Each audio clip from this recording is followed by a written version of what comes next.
سمندر کی پاتال تک تو شاید کوئی پہنچ گیا ہو، لیکن ماں کے پیار کا کنارہ آج تک کسی کو نہیں ملا۔ ماں جب بولتی ہے تو اس کے لہجے میں جبریل بولتا ہے۔ ماں جب مسکراتی ہے تو لگتا ہے جنت کی ساری کلیاں کھل اٹھی۔ اللہ نے اس کے سینے میں وہ درد، وہ درک، وہ محبت، وہ الفتوں کا ایک جہاں آباد کر دیا ہے۔ ماں تو پھر ماں ہی ہوتی ہے۔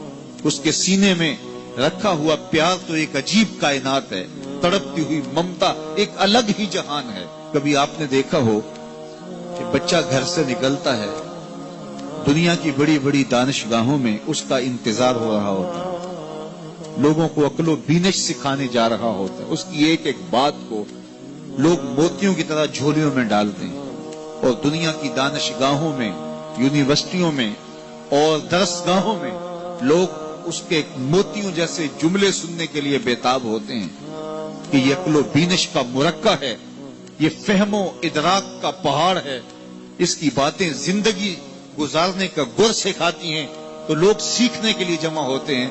لیکن وہ شخص جب گھر سے نکلتا ہے تو ماں کتنے بھولے انداز میں کہتی ہے، پتر ذرا سڑک دھیان سے عبور کرنا۔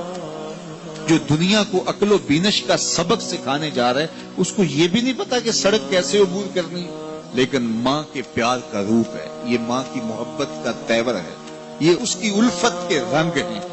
اور جب تک بچہ گھر پلٹ نہیں آتا، بیٹا واپس نہیں پہنچ جاتا، ماں کے دل میں کھٹکا رہتا ہے اور وسواس میں رہتی ہے، اور بیٹے کے لیے دعائیں مانگتی رہتی ہے کہ میرا بیٹا خیر سے گھر پلٹ آئے۔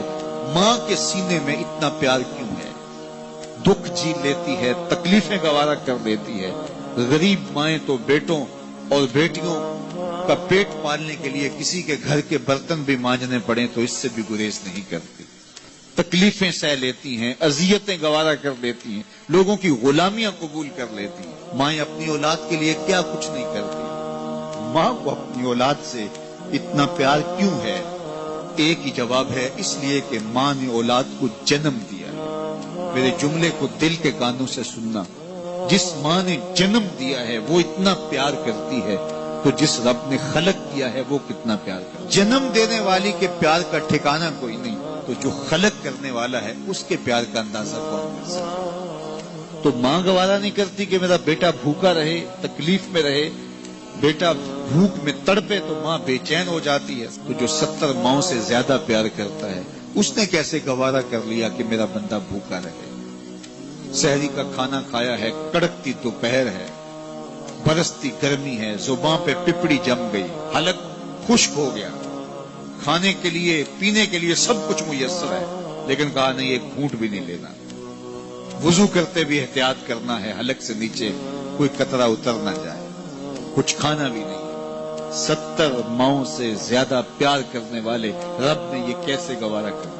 اس مسئلے کو سمجھنے کے لیے پھر دوبارہ ماں کی آغوش میں آنا پڑے گا۔ بیٹا بیمار ہو گیا، ماں ڈاکٹر کے پاس لے گئی، اس نے دوا تجویز کی، سیرپ لکھا، وہ کڑوا تھا، بیٹا پیتا نہیں، ماں نے زبردستی اس کو لٹا لیا، اس کا حلق کھولا، منہ کھولا، اس میں قطرے سیرپ کے ٹپکا رہی ہے، بچہ چیختا ہے، روتا ہے، لیکن جو وہ قطرے حلق سے نیچے اترتے جاتے ہیں، ماں کے چہرے پہ طمانینت آتی جاتی ہے۔ کیا ماں صفاق ہو گئی ہے؟ نہیں۔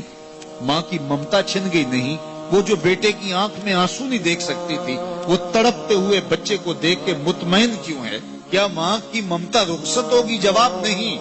تو پھر کیوں ماں اتنی خوش ہے؟ کہا بیٹا نہیں جانتا، ماں جانتی ہے، چند لمحوں کی تکلیف ہے، کچھ لہجوں کی کڑواہٹ اور تلخی ہے، لیکن یہ سیرپ جب معدے میں اترے گا تو نتیجہ شفا کی صورت میں برآمد ہوگا۔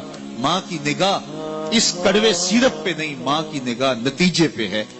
کہا 70 ماؤں سے زیادہ پیار کرنے والا رب تمہیں بہت پیار کرتا ہے، لیکن بھوک اور پیاس اس لیے گوارا کروائی جا رہی ہے لعلکم تتقون، اس کا نتیجہ تقوی کی صورت میں برآمد۔ تمہیں اتقاء کی دولت ملے گی، تم تقوی کا نور پالو گے۔ اس لیے یہ مہینہ ایک موقع ہے، ایک فرصت ہے، ہم اس فرصت کو غنیمت جانیں اور اپنے نفس کو قابو میں کریں۔